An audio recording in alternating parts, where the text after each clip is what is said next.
Well, hello, crafters. Big D here. And today is a very special edition of Talkin Tuesday.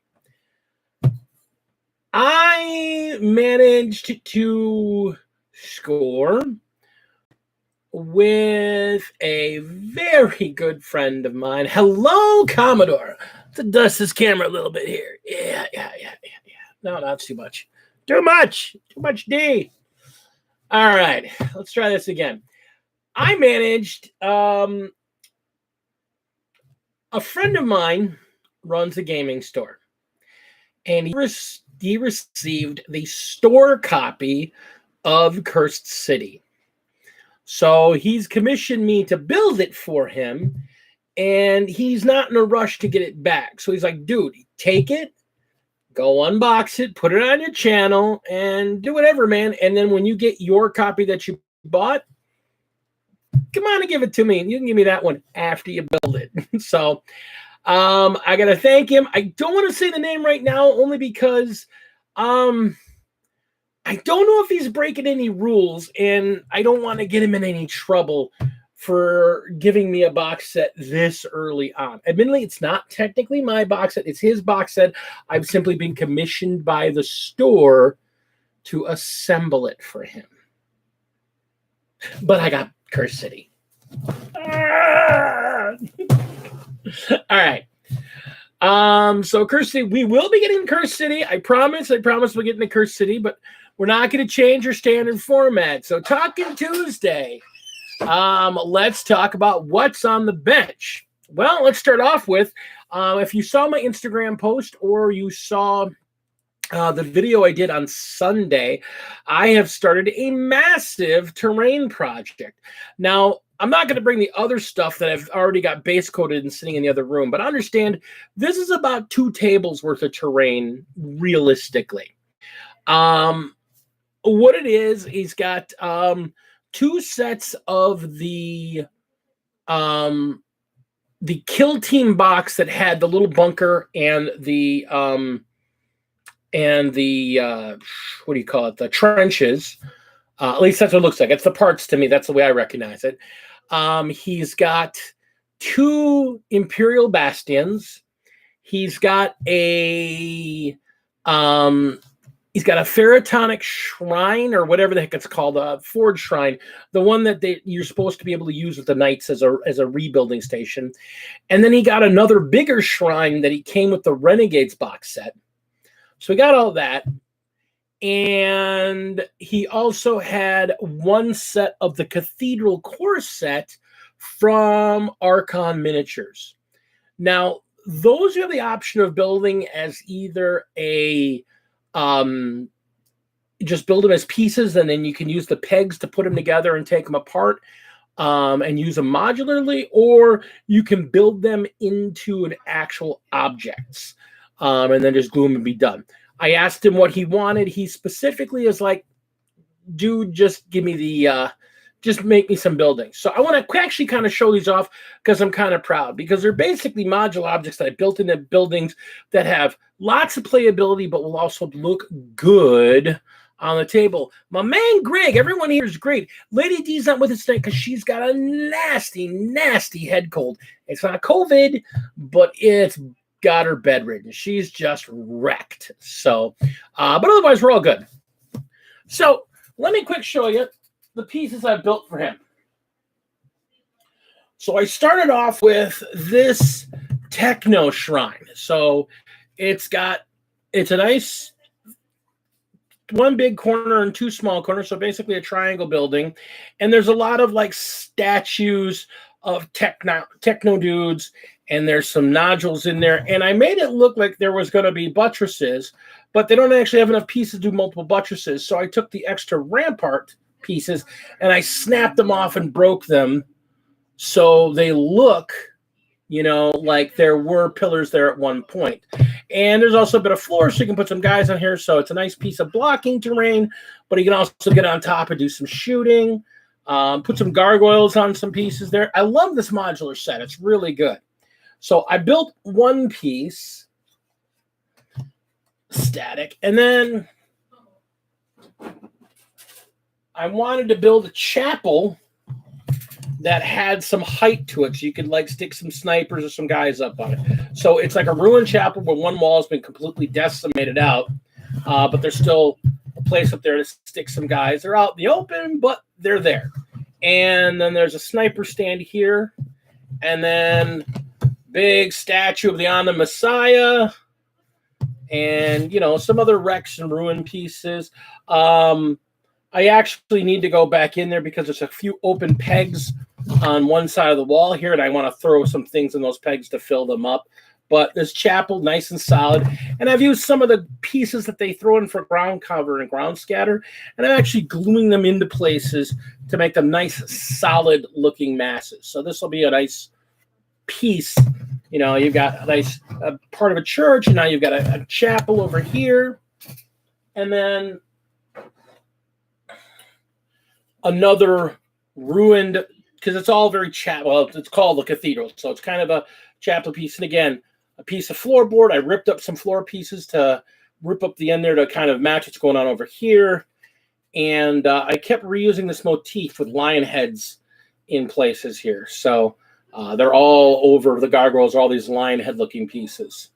So again, a nice cathedral. You could stick it and it would fit here to make this one really big ruin, or you could actually stick it out in space and have another smaller ruin.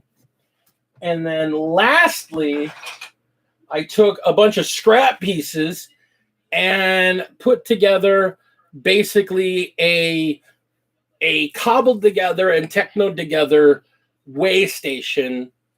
So there's stairs to get up, and you've got a nice spot there with some radar, but some nice blocking terrain to hide behind. So it's a nice, just solid piece of small blocking terrain with some good elevation on it. So simple box set, $49.99, and I got 4 solid big pieces of terrain out of it. And that got me thinking, hey, G, good to see you, buddy. It got me thinking, and since he's trying to do this to build himself a nice table, the set comes with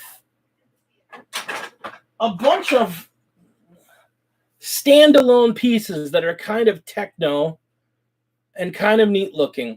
And I found 6 that kind of match and are about the right size. And I'm going to glue them all to 40 millimeter bases and paint them up. And I'm going to give him 6 really good looking custom objective markers. That's a little thing for Commodore. He didn't know I was doing that, but I wanted to put as much of the set to play as I could. Well, since the Honorable Kaiser is here, and he puts on a wonderful live show. If you have not been to his, what would be for us in the States, our mid to later afternoon, the live show for Modeling for Advantage. Today they had Mythos on. Really great show. A lot of fun, some good camaraderie. It's a great live show. If you're not a subscriber and you haven't seen any of his shows, go check out Modeling for Advantage. It's not just Kaiser. It's Johnny B. There's James Workshop. It's great. It's a great show. He's a great host, and he's a very classy individual. I got to say this because it always strikes me, because every time I see him working on stuff, he's got the white shirt and the tie and an apron on. And I'm just like, dude, that's some classy British shit, because you can't get away with that here in the States. We wear ratty T-shirts. So, Kaiser, you put on a great show, and you're a great guy. I really enjoy the banter, and I enjoy your show, and I enjoy it when you show up here. So, Tina, good to see you too. So, since he's here, and I know it's really late for him out there, what we're gonna do? We're gonna jump ahead. Well, it shows, Kaiser, because you are, I swear, okay, understand that from the American perspective, because most of our real exposure to British culture comes from movies and comes from television, and it's also proper and also posh. And I know you're not really like that, but if you look at it, it's just like, I'm wearing a tiny name, but I wouldn't want to soil myself. And it's so awesome. It really is, dude. Guys, you are like literally one of my favorite guys on the internet to watch. I love your shows.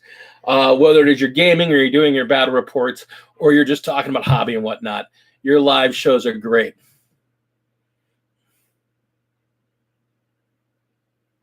Oh, very nice, Al. Congrats. Really good. That is amazing to hear, man. If anybody deserves a high-end, quality, super airbrush compressor, that's you, man. I mean, you're the dude. If everybody doesn't know, Alex is my brother, the man who's taught me everything I know about modeling. So, congratulations, Al. Good to see you, man. I love you much. I hope you had a happy Easter. I know we only talked briefly over Facebook, but love you, man. I miss you. So, we're going to get right to the meat of it, because I know I've got some British folks here, and I know they're looking to go to bed. So, let's crack this open. And to prove that I was able to restrain myself, you notice I left the shrink wrap on. I was like, I want to open it. I want to open it. I don't. Nope. We're not going to open it. We're going to get that new plastic smell. Get this bad boy open and take our first look at Cursed City. Now, if for some weird reason you don't know what Cursed City is, or you're my brother, this is the next big GW board game. Al, specifically, this isn't just miniatures. This isn't just building. This is an actual playable board game. Like, you don't need to know Games Workshop games. You don't need to know miniature board gaming. This is a standalone board game, but it's immense. It's so awesome. Now, the last one they did under the Warhammer Quest series was Blackstone Fortress. And a lot of us...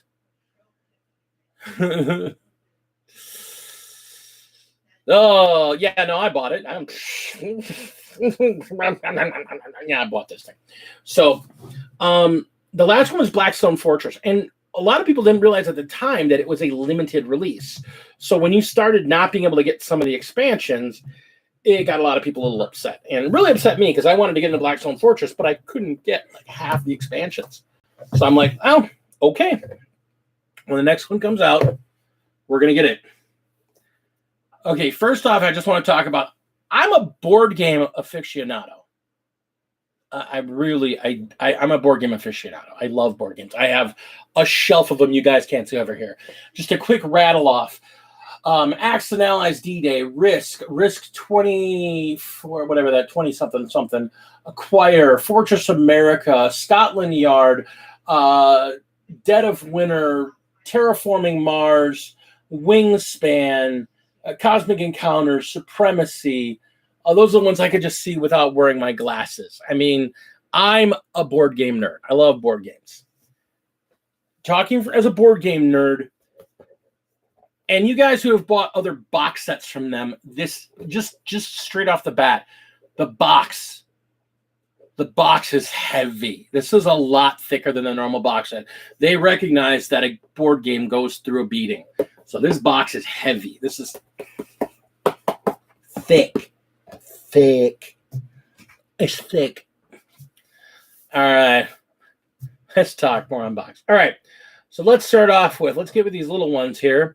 These look like these are the heroes. Yeah, it's the heroes because I can recognize so the white ones are, or this pastel-y, or what do you call it? Khaki, are the heroes. And there's 8 heroes in the basic set.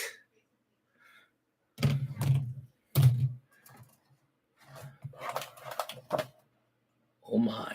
All right. So there's the 8 heroes. And then the bad guys. Okay. I think this is the rat guy. It's a cloak dude. He looks awesome. I mean, this is obviously like one of the head bad dudes. And then there's the huge bat thing that they showed on the promos. And then the bigger guys. You could tell by the ratty axes and the cloaks. There's 58 miniatures. Yeah, that's my love. My one and only love. Take some medication and knock yourself out, woman.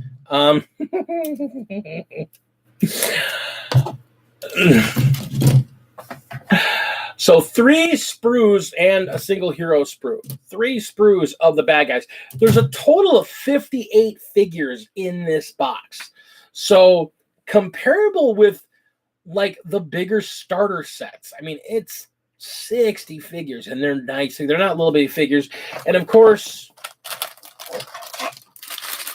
bases. And there's probably instructions in there for all this. So huge amount of figures. But understand, there's still a lot in this box. So we've got our nice little divider. This is thicker than normal, too. I really want to keep... Oh, because you got to keep all the boards and stuff nice. So, yeah, you got this really heavy. It's almost a vinyl. That's crazy. They really want to protect that stuff. So, good on them. Good on them. And not any specific art on it, because I know a lot of people try to keep it and frame it, and because it's got art in it, and it's always got like pokey bits from the figures in it. So nice. All right, and we've got a rule book and an instruction book for building everything here, and it looks like 3 rule books. So I'll read this first. Let's take a quick peek. Using the good silver.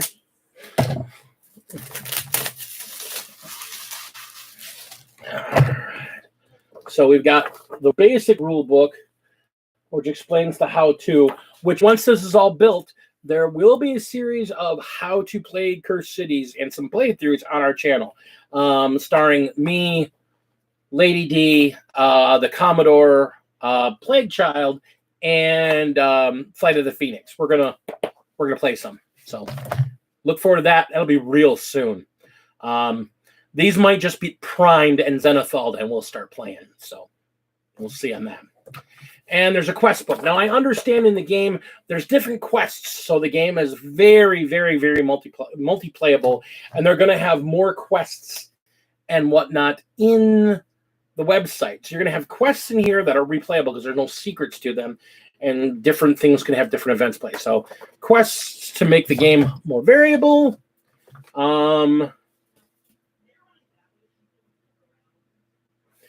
A special booklet for when you do the very last quest, when you've gone through the entire campaign and played the last quest.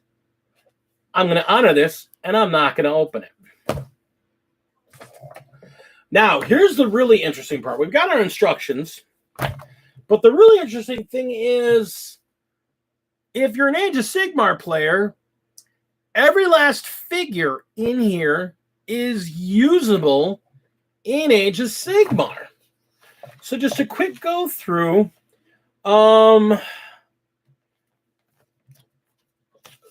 These characters are usable in different factions. Cities of Sigmar, Sylvaneth, another Cities of Sigmar, Caradon Overlords, Cities of Sigmar. So most of them are Cities of Sigmar. And then the other ones are all for death, and they're their own thing. So there's a death faction, bunch of guys, and it looks like there's, they've got costs for pitch battle and all that. That's pretty cool. So you want to use them in Age of Sigmar, go right ahead. They're there for you. A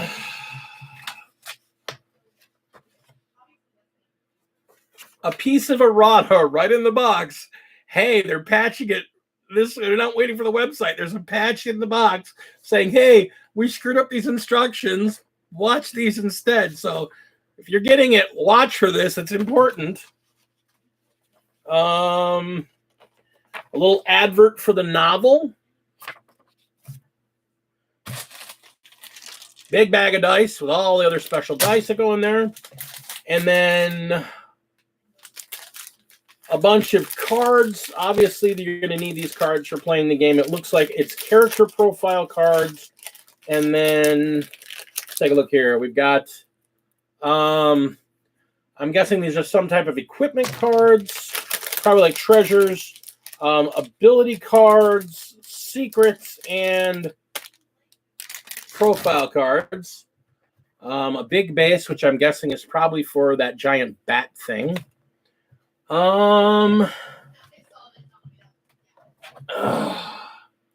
Tokens.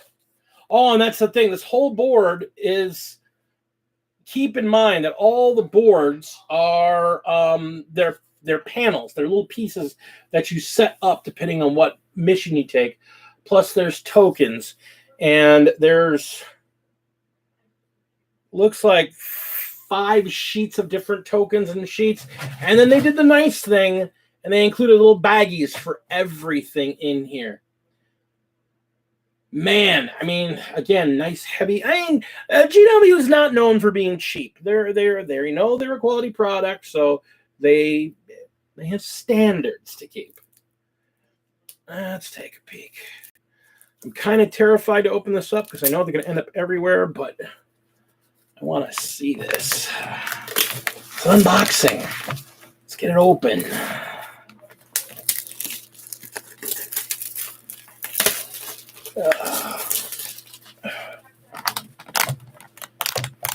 All right. So, sheet 1 is tokens. Oh, yeah. Now, here's the one thing I do know. This disc is a daytime and nighttime tracker. So, different events happen depending on what time of day it is. And you keep track of things on the tracker. And then looks like some hallways and maybe some lighting tokens or doorway tokens. And they're double-sided and they're different on both sides. So that's very cool. 2. Another one of these, more tokens and more panels.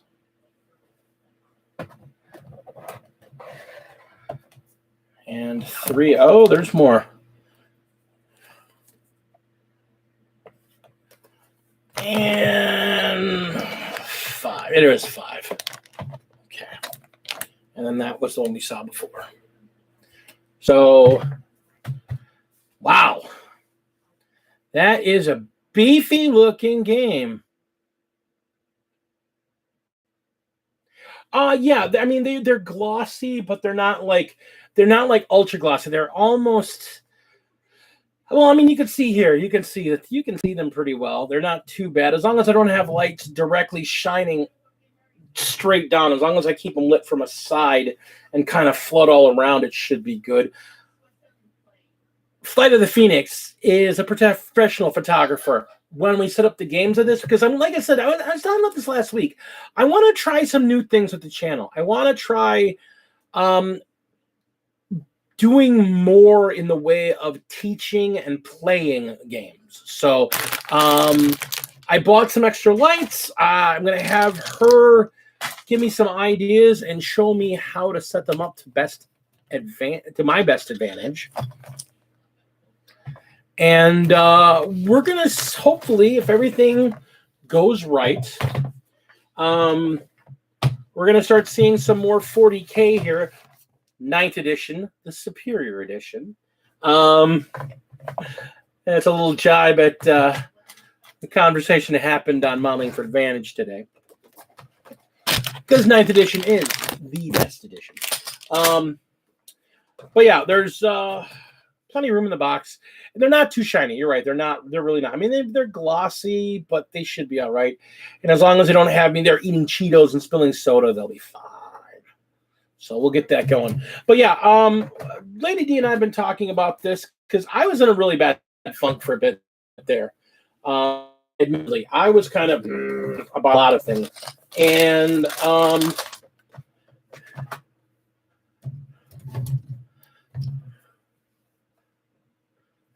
well, hello, my son. If he gets back in time, Raceland will probably be the 6th player in the game because, as I understand it, this game plays, let's see here. Do they actually say? I think it can play up to 8 players. There's 8 heroes. But if he gets back in time, we may try and talk him into actually playing with us. So let's take a quick peek at the bottom here. As long as it has 2 players, they're good. So it's for 2 or more players. Since there's 8 characters, I would guess you can play up to 8 players on this. And as you can see, this kind of the board layout there, they're using tiles and tokens.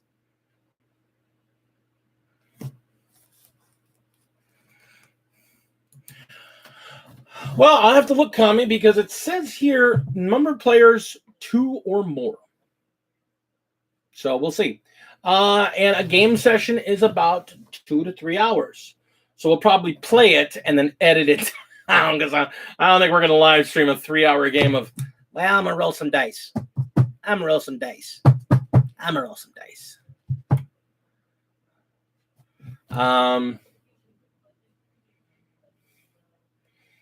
But again, we'll set this thing up and we will do some how to play this. Yeah, we'll do like battle reports, but for board games.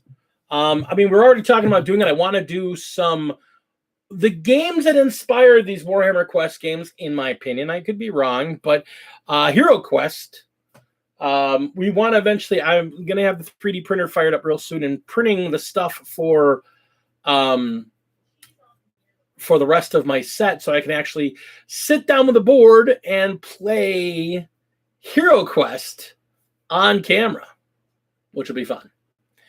So and that's the thing. I want to focus more on playing games. And that's part of the reason why I've been doing what I've been doing and putting together armies. Box set looks solid. I'm excited. I can't wait to start cracking it together and seeing what we actually go. Yeah, like I said, after we play a game or two a little bit to get the feel of it, Tina, we might. Who knows? Maybe the monster side might be interesting. I mean, it might be cool to see the mechanics. So we'll probably do the dice will be like, in real fast speed, but the movement, but we'll actually do the actual if there's something that needs to be done. We'll see. We'll see how it edits out. I can't promise it's going to be 40 and 40, but we'll try and cut them down. And if need be, we'll cut them down we'll cut them into several pieces. So I am super, super excited. And I know a lot of people in my gaming group are. There is a lot of people that got this game. And a lot of them are excited to play it. And there are a couple people like, I want to play the game. So we have a gaming space that may let us do some recording and there and give us a much open, brighter space to play in. So we might actually film some games there as well. Falklandia Brewery and Gaming. They're a gaming pub. I really love the idea there. And they're going to be letting us do some stuff there.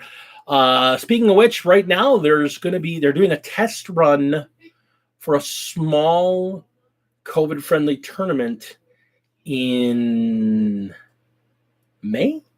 Some point in May, we're going to be doing this. We're going to do just a small 12-man tournament, just kind of a friends of friends kind of tournament, just to see how the space plays out.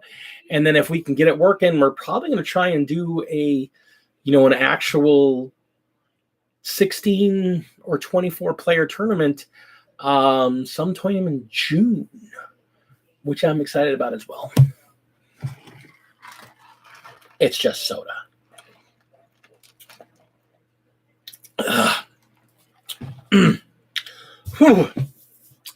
Maybe not.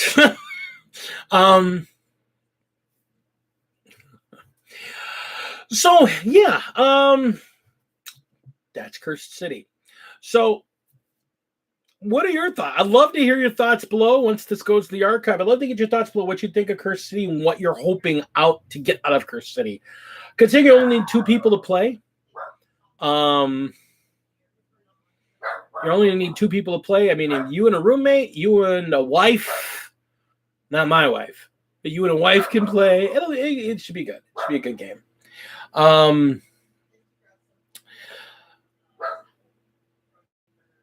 So what else is going on in the land of gaming? Well, you're seeing all this terrain I'm building, and the reason I am building all this terrain is because, I should say building all this terrain, I'm building and painting. Some of it is already pre-built, but I'm also building some and then painting some. The whole reason this is happening is because of the other thing on the table over here.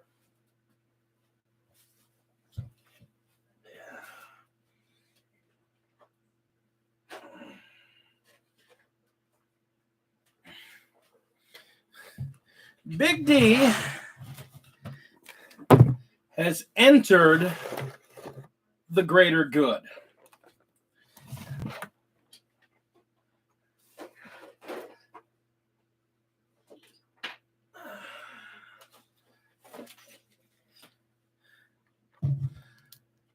That's all Crisis Suits and Commanders. I've got a really great paint scheme that I developed a while ago.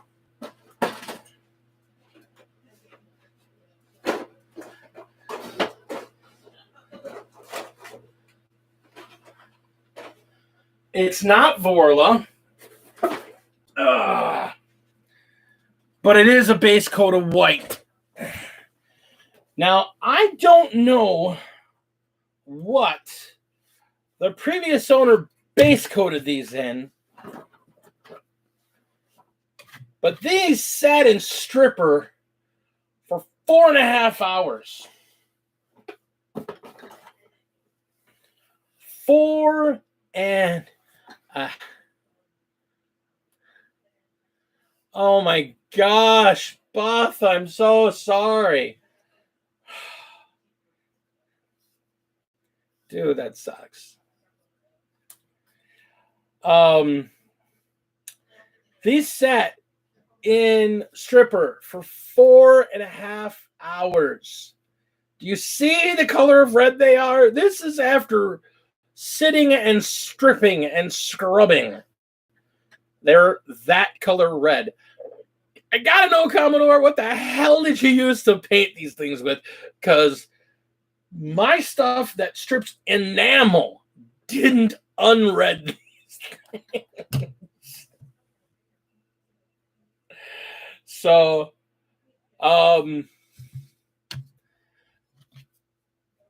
we've got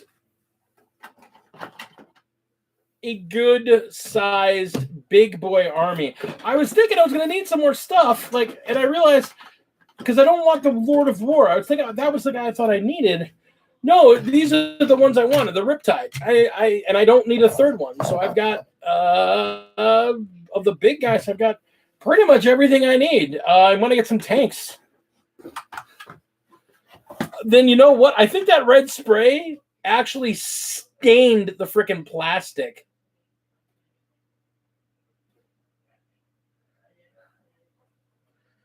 You know, I may try Dead All, because I mean, I literally I want you to understand.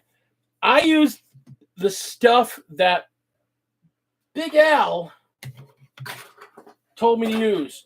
The stuff he uses on enamels. And I've never had it pull stuff off. I've never had this purple stuff not just rip paint off. Just rip it off. These sat in there for 4.5 hours, and some of the red did come off. But it, to me, is just shocking how red this stuff still is. So maybe I'll get some Dead All and try another bath. And these are the only ones, like the ones that were just base coated in the red. Everything else came absolutely perfectly clean. It was so awesome. And the only reason I'm worried about it is because that's red, and I want to paint them white. And white going over red does not go over very well. And I don't want to put like 8 coats of freaking paint on these things just to get to white. So, yeah, I may have to. Yeah, I'll put them through Dead All. And if that doesn't work, I may have to give them a coat of like gray first and then try going to white, because holy crap, that red is brilliant. I mean, it's just like, Jesus.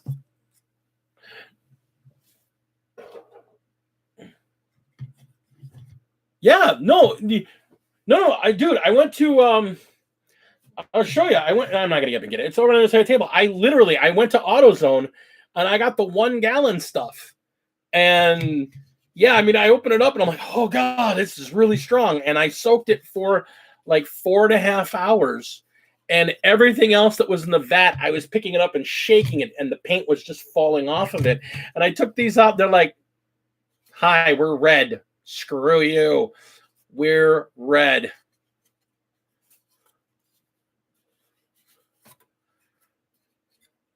We'll give it a shot. Like I said, I'm going to try them with Dettol.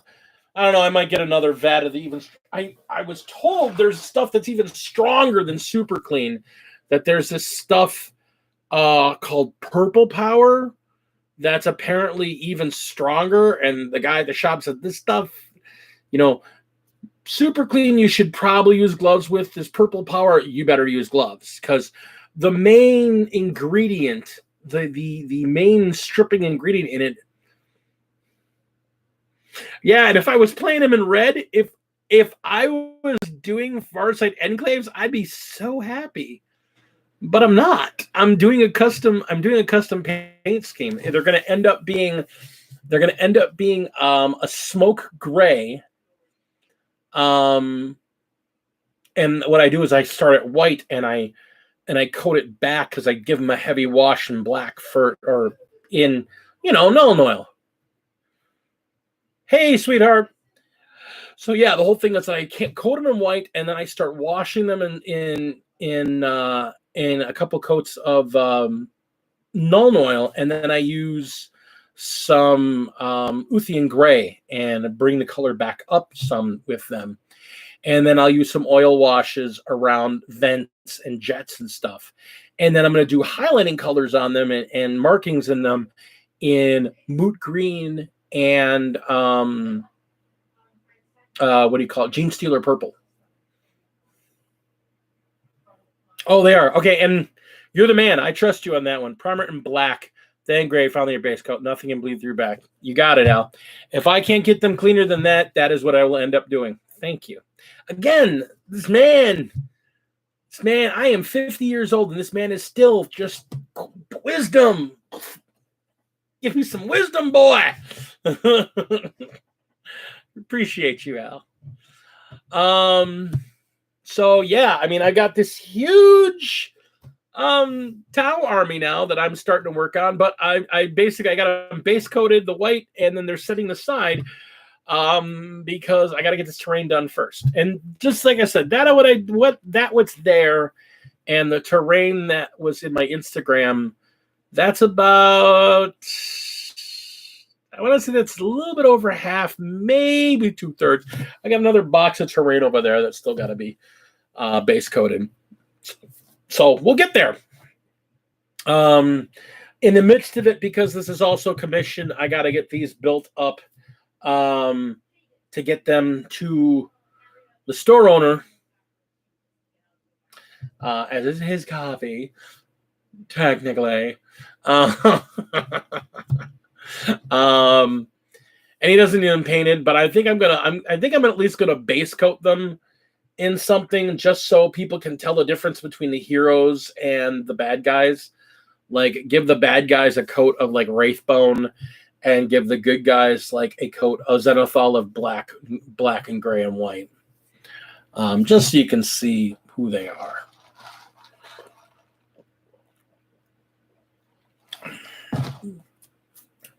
Who knows? With as much stuff as he's hooked me up with, I might just paint them. I just don't have the time.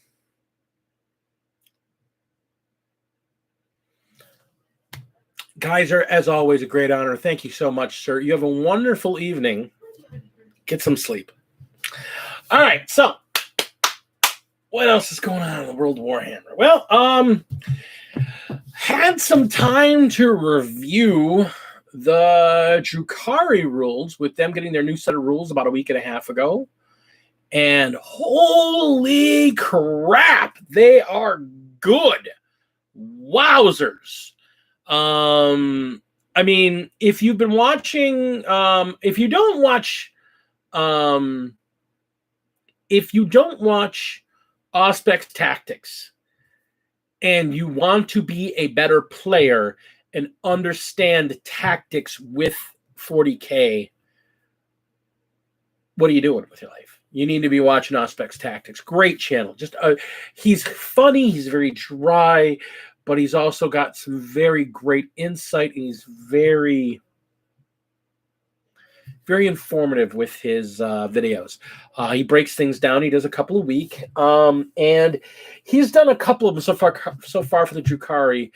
And yeah, the Drukhari, the Drukhari book and the new unit. They didn't really get any new units. They just got some stuff cleaned up in the codex.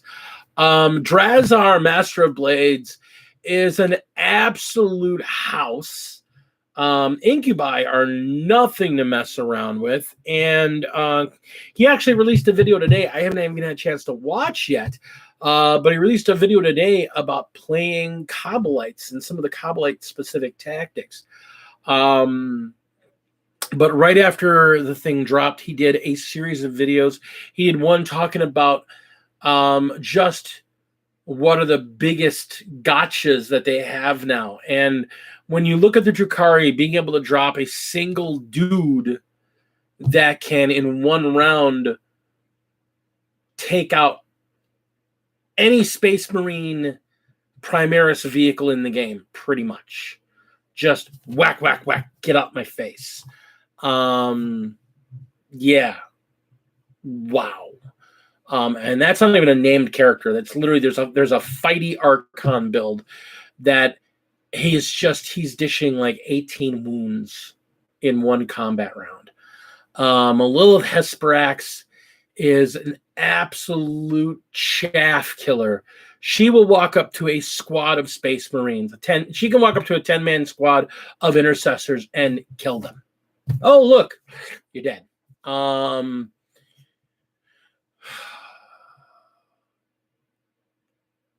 There's a specific build for a very killy version of the Succubus. This Whirlwind of Death build that's just, I was looking at it going, the numbers are ridiculous. And that's the thing. They've made it so the army's more fluid. So people that have been collecting for a while and playing for a while aren't really forced into a single play style. They've got ways that you can take pieces from different armies and mash them together into a single detachment. The Real Space Raider detachment is phenomenal.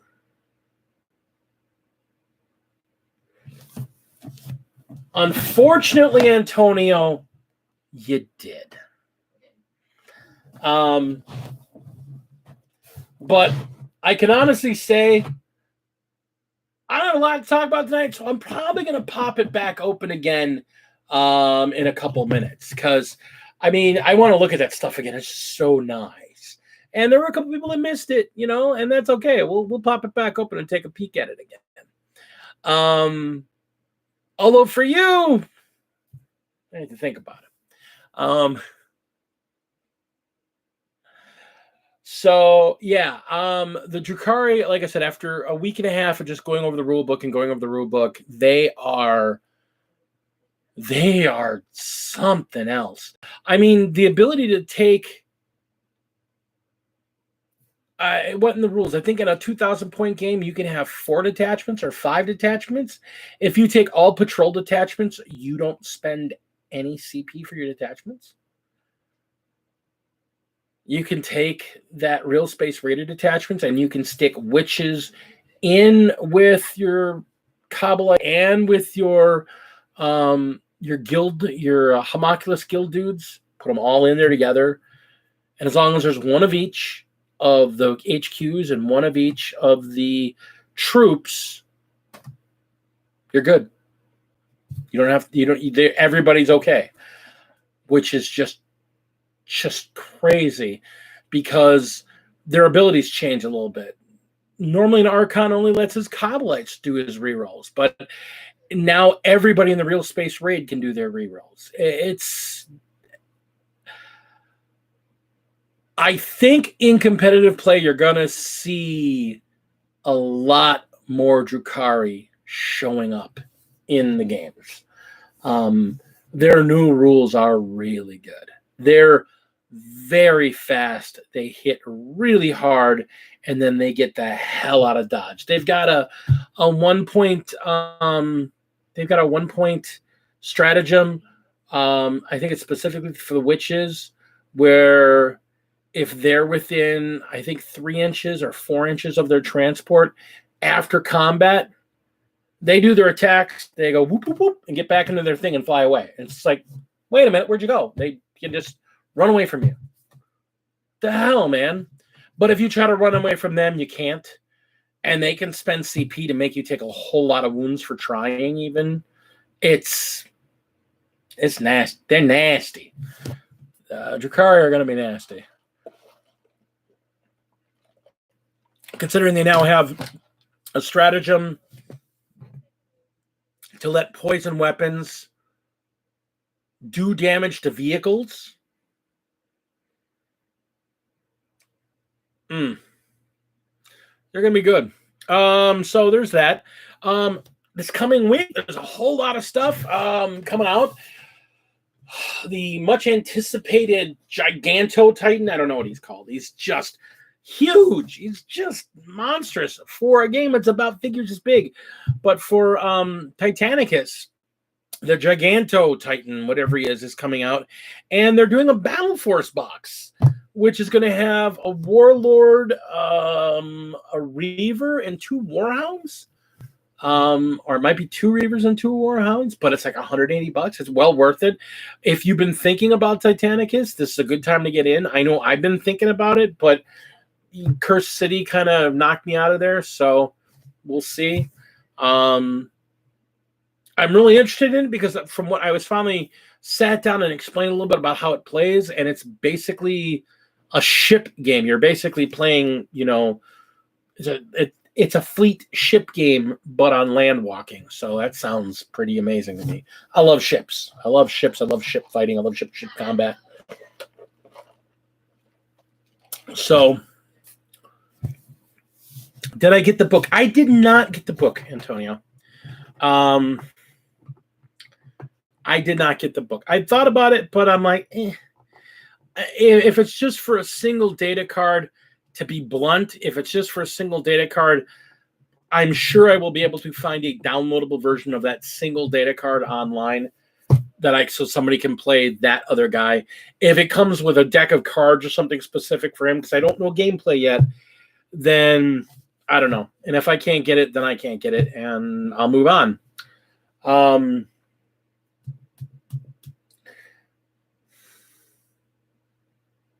Oh, for the context, I'm going to be getting the audiobook. Let me be honest with you.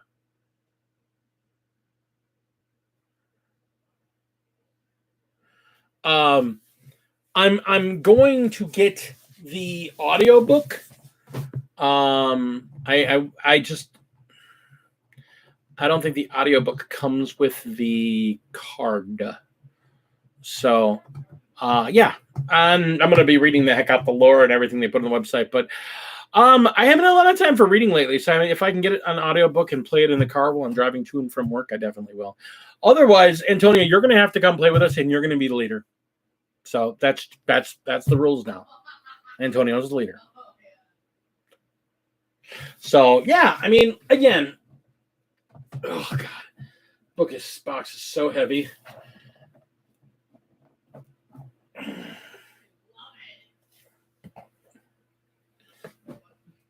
But again, I love the fact that, I mean, they're tightly packed. I've got some concerns now that I'm looking at them about how some of these, I'm worried about them being frail. Like, I'm telling you right now, this poleaxe is giving me nightmares. I'm cutting this thing out.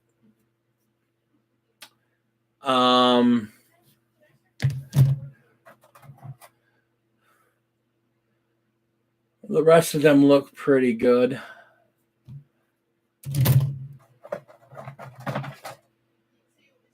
A couple of these spears might be problematic. There's a lot of spindly spears.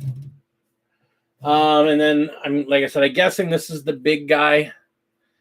And then, of course, you got your 8 heroes.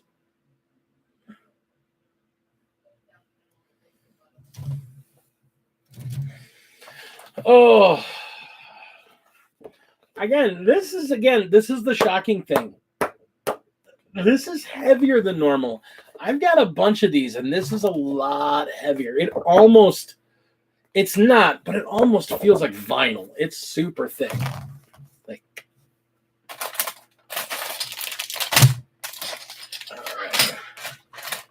All right. So yeah, these empowerment weapon. I'm guessing these cards, the first deck of cards. I gotta get sleeves for these because I don't want no Cheeto hands all over my cards. So I gotta get some sleeves for these.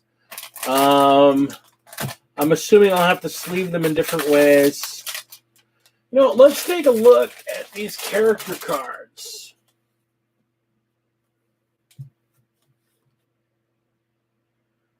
Thin razor saw. Okay, Al. I will do that.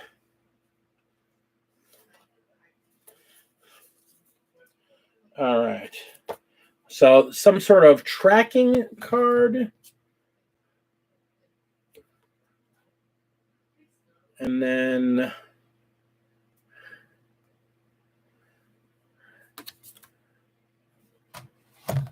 character cards. Oh, yeah. So these are the 8 characters, it looks like. And then there's a regular side and an empowered side.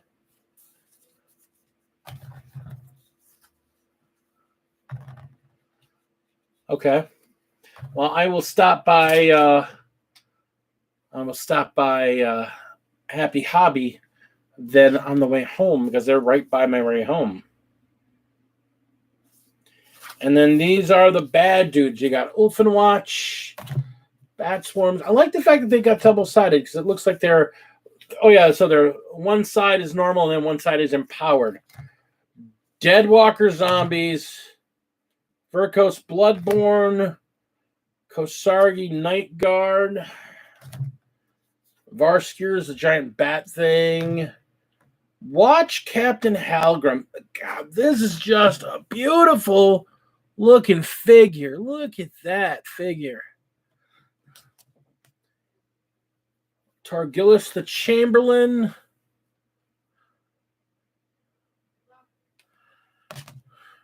This is actually my favorite model I've seen from the build so far. Gorslav the Gatekeeper. He's got a giant shovel, and he's got like a calliope of bones around his head. And then Radukar the Wolf, which I'm guessing is the big bad for the game. At least in this first opening salvo.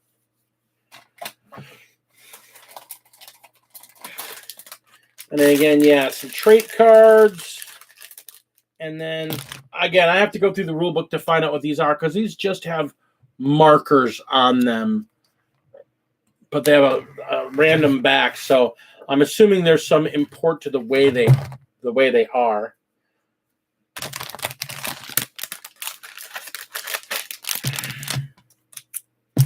And then a nice solid rule book. I mean, there's very well. I got to show you this. Well illustrated. They really go through and they name everything very clearly. I mean, again, GW is fabulous. Or I shouldn't even call. Are they really GW? No, they're just Warhammer now. So Warhammer, the company, is just really good at putting together their manuals and books. They don't skimp on them. They're not black and white copies. They're, definitely color where everything's marked out and very clear. Advertisement for the book. The errata sheet to the build, which looks like it's entirely for the dwarf that's in there. Apparently, he's got to be built a very specific way, and they had him wrong. I'll Age of Sigmar War Scrolls and the instruction book. And lastly, the quest book. And I got to point out, the rule book's sturdy. There is a lot going on in this quest book. So, I mean, this is not a we're going to play once and be done book. This is you're going to get a lot of play out of this board game. So I am, even with a second opening, I am really super excited about this game. I'm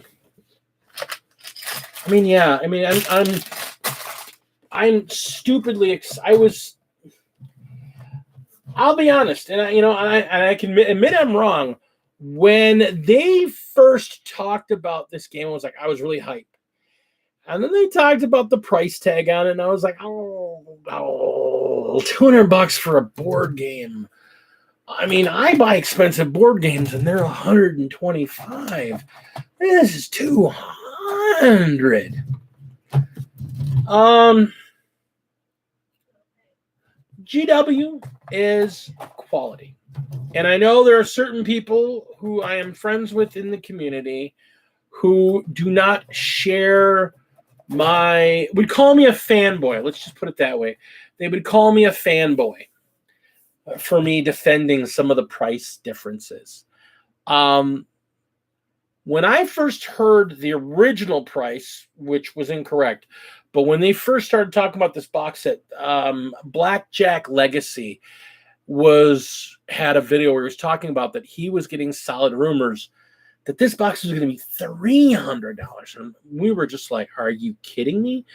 $300? I'm not buying a $300 game. That's one of the biggest reasons I haven't bought the Necromunda starter box that sits right now, because I really want to get that box.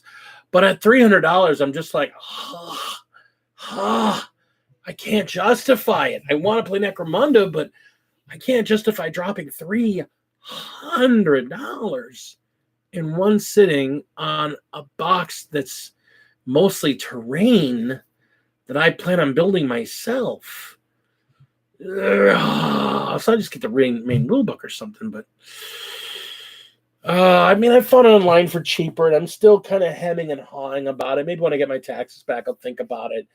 Just go nuts and just finally say, screw it and splurge and buy it. But I was like, $300. What are they going to include terrain in this thing? Is this going to be like Mordheim, where there's going to be buildings and crap in there?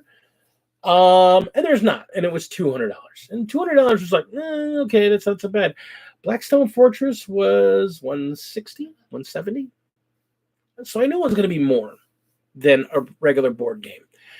And Blackstone Fortress, from every indication I finally found a couple people that actually played Blackstone Fortress. And that was what made me go, yeah, okay, I'm getting it. Because I talked to a couple people, and Blackstone Fortress is a great board game, just as a board game. And keep in mind, I am not looking at this as an Age of Sigmar thing. These are not factions I play. These are not figures I need for Age of Sigmar. I am looking at this entirely, significantly, and only as a standalone board game.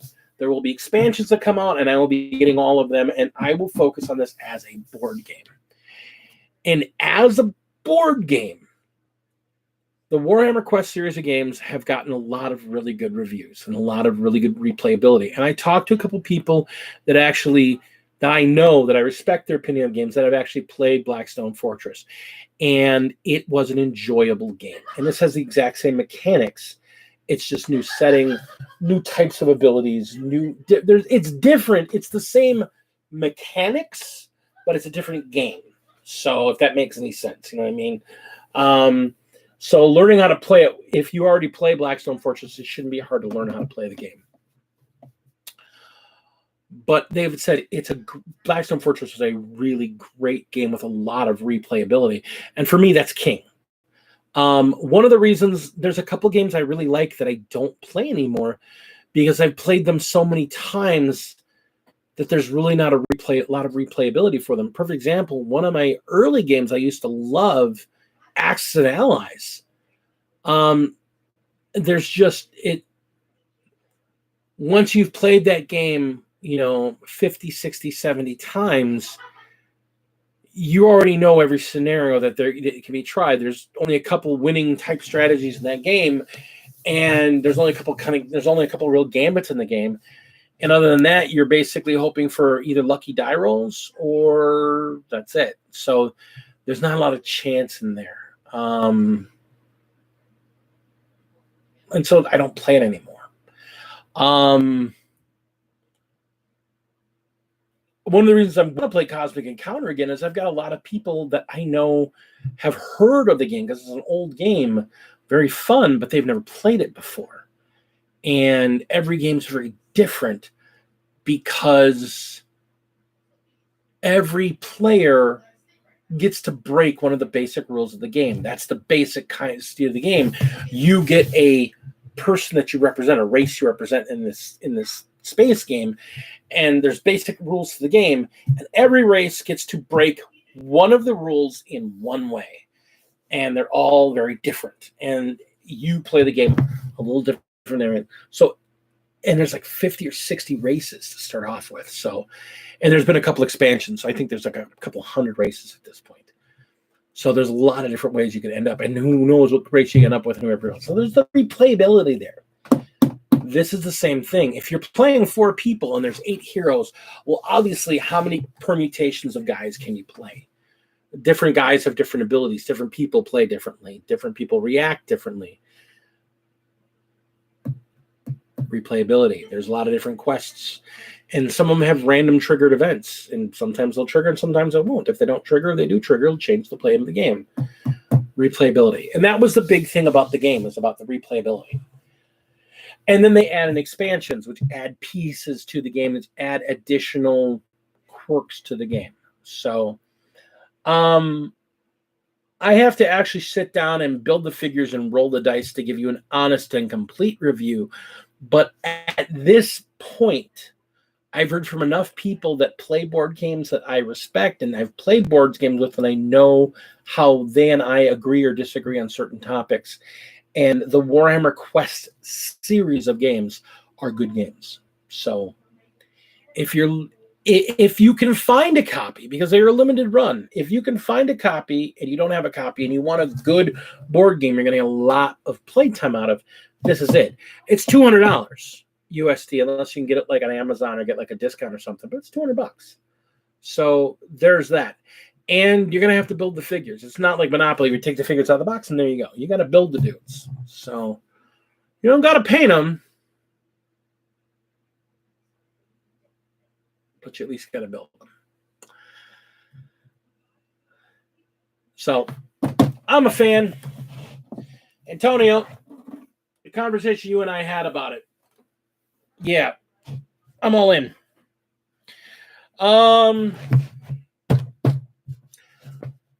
So what else? Like I said, we're talking about Titanicus. Titanicus, they got a new big model. They got a new battle set. It plays like a ship game. I really love ship games, and it's making me think about it. I know where I can get a starter set for like super cheap of the original game, and it has a stupid number of figures in it as well. So I might just pick up a starter just to build and paint them and play with it a little bit on my own.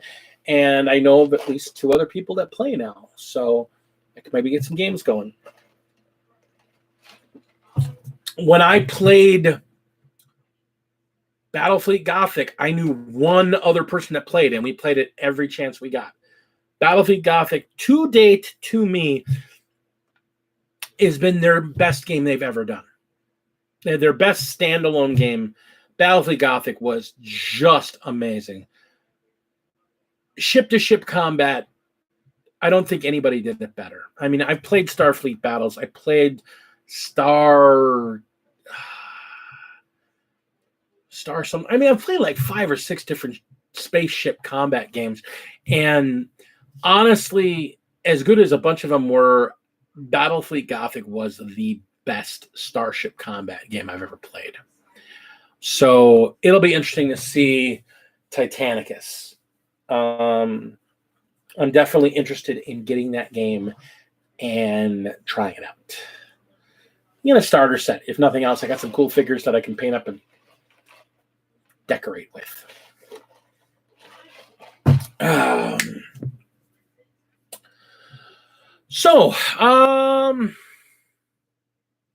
What's going on in the near future? Well, a lot of terrain being built. And I was talking about it earlier. There's going to be, I don't want to say a revamping or anything like that about the channel, but there's going to be a refocusing in the channel.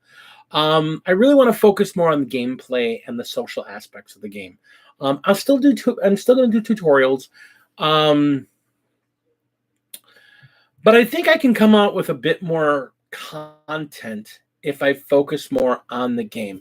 Because I'll be honest, as much as I love building, it's kind of interesting. I love building. I love building models. I love building terrain. I love building up terrain and painting terrain and making beautiful tables. I'm going to be the first to admit, at times when I'm in a building mood, to build and create and trying to break it down for filming, kind of a knife in the side to the creative process, because you got to stop and go, are they going to think about this? Is this really necessary, or is this something I want to do? And when you're trying to create a tutorial on how to do something, you want to give them just the basics and then let people, embellish on their own.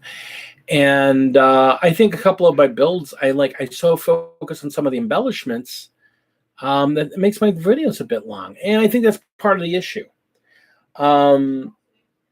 I think it takes away from some of my creative process because I keep trying to scale things back. And I want to be able to build, and I want to be able to create, and I want to be able to do stuff. And I want to be able to do that so I can get back to playing.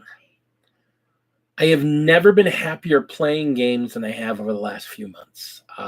Having a COVID-friendly space to be able to play in with a couple other people and have like a regular game on a weekly basis since January has been very uplifting for me.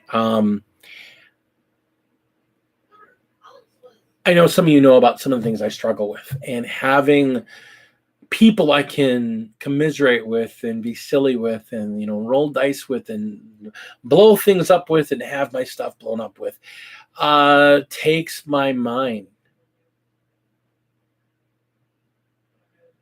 Yeah, you know what I mean, G. You know exactly what I mean. And that's the thing. For me, it's my therapy. Being able to be around people. Steve 06 Plus talked about it a bit because he struggles a bit. It's funny. There's a lot of people in the hobby that struggle with emotional and mental health issues. And I'm just an average guy, and I struggle too. And yeah, exactly. It really is. Sometimes you get in a groove and you got to stop and think, oh, I'm trying to teach somebody how to do this. And I just got in a groove and shit, I just built, there's a, there's a bunch of like live streams you'll find for me, man. Yeah, that's tough. That is real tough. I've got a number of live streams where all I do is just sit down and go, hey guys, I'm not going to talk much. You're going to hear me music playing. I'm just going to build figures. And if you guys got questions, I'll keep in the chat because building figures is a massive therapy for me. Unfortunately, and I didn't realize this until recently, that I must have been going through a swing and didn't even notice it because I've built the crap out of some figures this year and I haven't painted shit. I haven't really painted much of anything until like about 2 weeks ago. And then I started just cracking down on painting. So I am obviously out of the woods, but sometimes it's tough.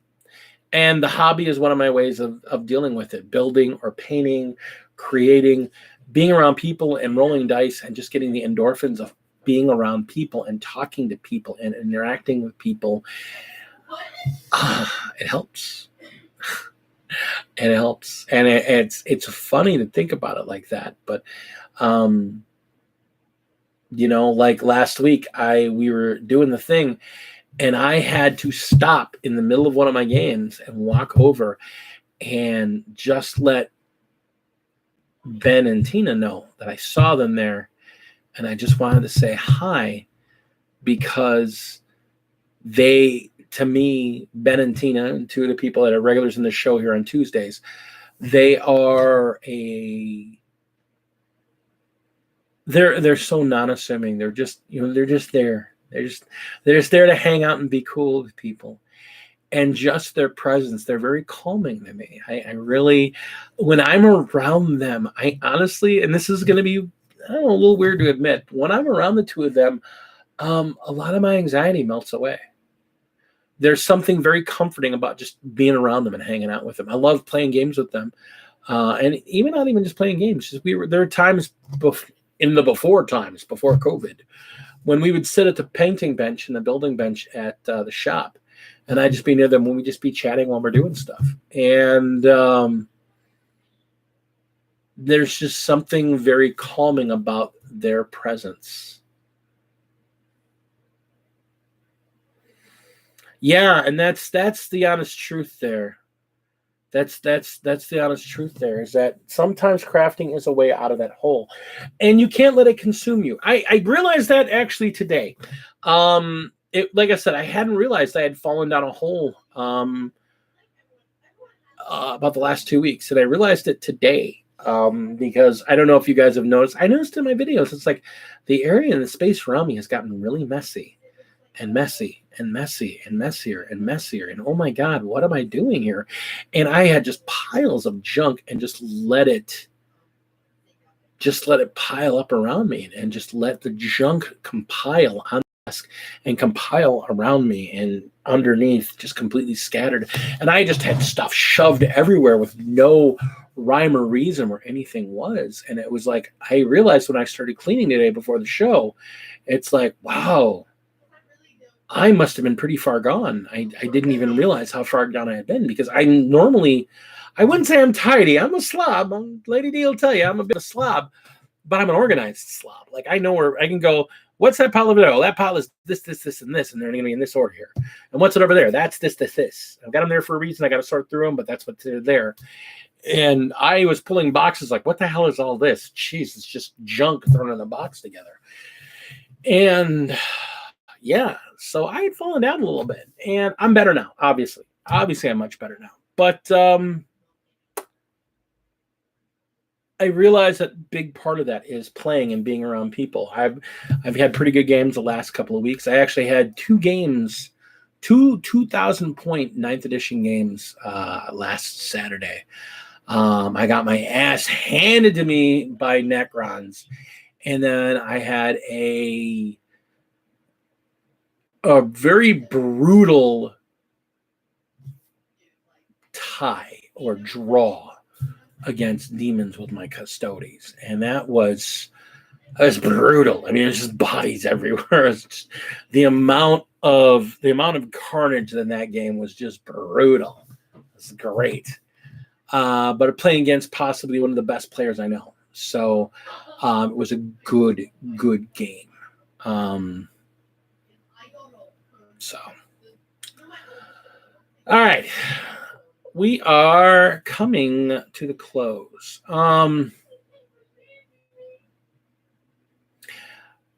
Quickly looking over chat. Yeah, and that's the thing. Gee, one of the things I love your channel. I love hanging out in your Discord and just kind of commenting or watching some of the Discord stuff that goes on there. I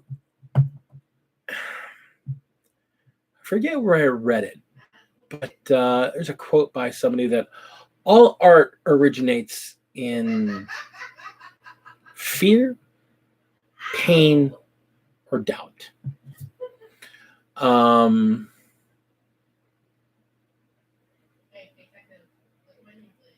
And I know in my case that's pretty accurate.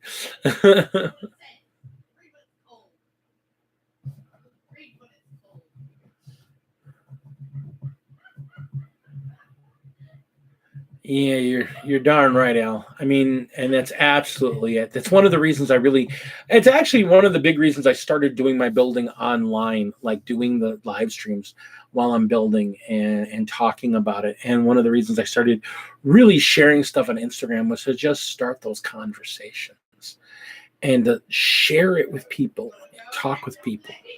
And host hobby days where I can get a couple people over here and we'll throw tarp down and work on stuff. Or your daughter Phoenix actually had one at her place, which was really great, which led to Phoenix and Commodore almost liking each other or something. It's kind of weird. I don't know, weird stuff there. But yeah, I mean, builders, it's a very solitary thing. You just sit there and you build. And I found with me, when I build, I don't think about other things. And because of where my issues come from, I don't think about things. I just build. And I get things done, and I get it done quickly, and they look good, but I don't have to think. And after a couple hours of not thinking about stuff, because my issues are specifically chemical in nature, if I don't think about it, and I don't focus on it, because I'm gonna be honest with you, and this is an honest appraisal here I'll be honest with you. I got a pretty good life, you know? I mean, honestly, I got a great job. I have a great wife. She's got a good job that she likes.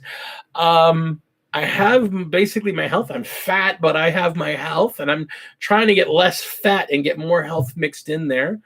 I have a house. I have cars. I have a life. I have financial freedom. I have a good life.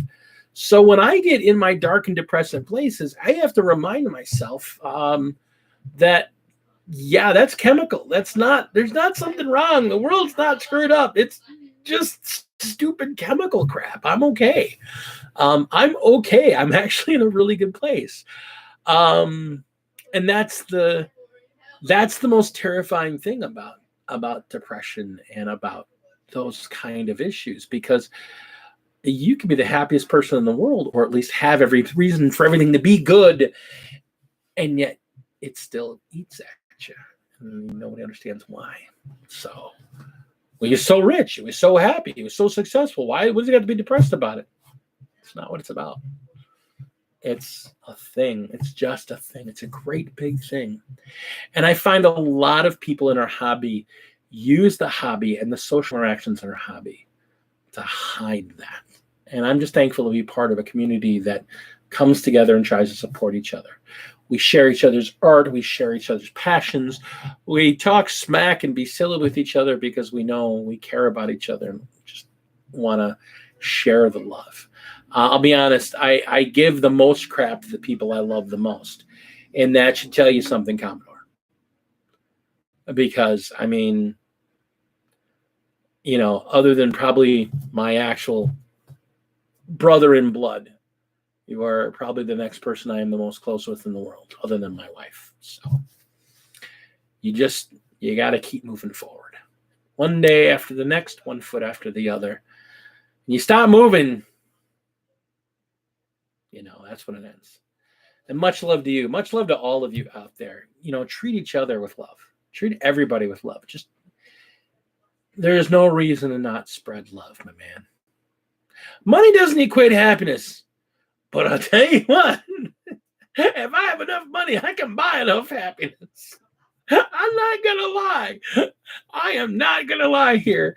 When I look at my issues in the world, when I honestly look at my issues in the world, if money wasn't an issue, I have nothing else to worry about. Money can't buy you happiness is bought by somebody that is either completely rich or absolutely poor. Because I don't know, I can think of a lot of happiness I can buy.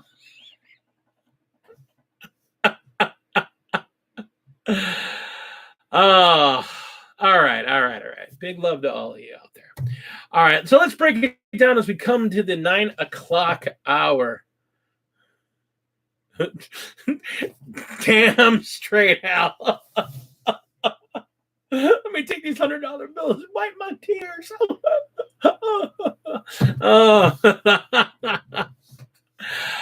All right. And speaking of money, I want to give a shout out to those people that give me a little bit of their pocket change every month, because I am thankful to you, because that means I'm doing something you find enjoyable, and that means I'm doing something right. Even though if you saw my life, my wife, my kids, you know, I don't have a lot to be proud of. No, inside voice, Big D. I love my wife and kids. Just kidding, folks. You guys know I love the Plague Child. I love my Gray Wolf, and I absolutely adore the very talented Lady Dragon. Lady Dragon 28 on Instagram. But I want to give a shout out to my Patreons, because that little bit of change every month, it buys me stuff. It buys me paint. It buys me clippers. It buys me little things so that I can continue to produce stuff for you. So I want to first give a shout out to my 2 Battle Brother tier patrons, the amazing and ever-talented Mini Warmutt. If you're not a subscriber to his channel, go over to his channel and check him out. He does some pretty cool stuff. He's been really busy lately doing a lot of stuff in a lot of different board games that involve building. Check out his channel. He does some great stuff. It's Mini Warmutt. Additionally, although he has not been around very much, He's still out there. We know it. And he keeps us crazed. And he keeps us on our toes. And that would be the insane Inquisitor Zane. Secondly up, we have our middle tier, our battle leader tier brothers. We start off with our two Necron brothers, the man that does more for 3D printing. Go on and check out Heinrich Botha on 3D Cult if you're a 3D printer. He just released a hammer for COVID, a free model, a hammer. It is an absolutely stunningly gorgeous model. I absolutely love it. It is a Primaris. Actually, take it back. It is a Gravis scaled Thunder Hammer for you 3D printers. It is absolutely stunning. Heinrich, what a beautiful piece of art. Thank you so much for creating that and putting it out there, thinking of your fellow man. But Heinrich Botha and the old man on the lawnmower, Mr. Greg Tesh, my other Necron player. I don't get to see him very much, but him and Tyza, you guys are in my heart, and I think about you a lot, guys. I miss you. Then we have my two brothers, Hellchild and Mythos. Mythos from, of course, Frost and Fists, a great contributor on YouTube and a guest today over on Modeling for Advantage. Just a great guy. Much love for Mythos. He's such a good guy, such a giving heart. Really just a wonderful guy. And then you've got the amazing Hellchild. And the guy is just a kit basher extraordinaire. I've seen him do more with bits than I've seen professional modelers do, creating brand new models from scratch. He just really brings sculpts to life. Just an amazing talent, a great eye for scratch building. Big props to him. And then lastly, I don't get to see him very often, but my man from Cleveland, as I understand it, he's three snotlings in a trench coat pretending to be a commissar. He is Joe Bookish. And lastly, I have my two Warlord tier patrons. First off, I have the incredibly talented seamstress, painter, photographer, and real estate agent. The amazing and talented and absolutely beautiful Flight of the Phoenix. And then that guy, that crazy bearded psycho that hits people with hammers when they step out of line and try to make this an unfriendly place. Big love. My man coming in from high orbit, the Commodore. I want to give all you big love. And remember, take care of those people next to you. You never know what they're going through. You never know what's going through their head. And in a country, in a world that doesn't give enough attention to people's problems because they're your problems, you deal with it. And they don't really think about how mental health affects everyday stuff. Just think about it for yourself then. If you can't make other people do it for yourself. Be you, be good. Be good to your fellow man. Spread the love, share the love. And treat everybody the way you'd want them to treat you. So that being said, I'm Big D. You find me on Instagram as the Gamecraft Dragon. My lovely wife, Lady Dragon 28. My kid, the Plague Child, also known as the Baby Dragon, on Instagram. Remember, epic your board, epic your game, and epic your life. Love one another with everything you can. It's the only thing we have that's free. That being said, cheers, everyone, and game on.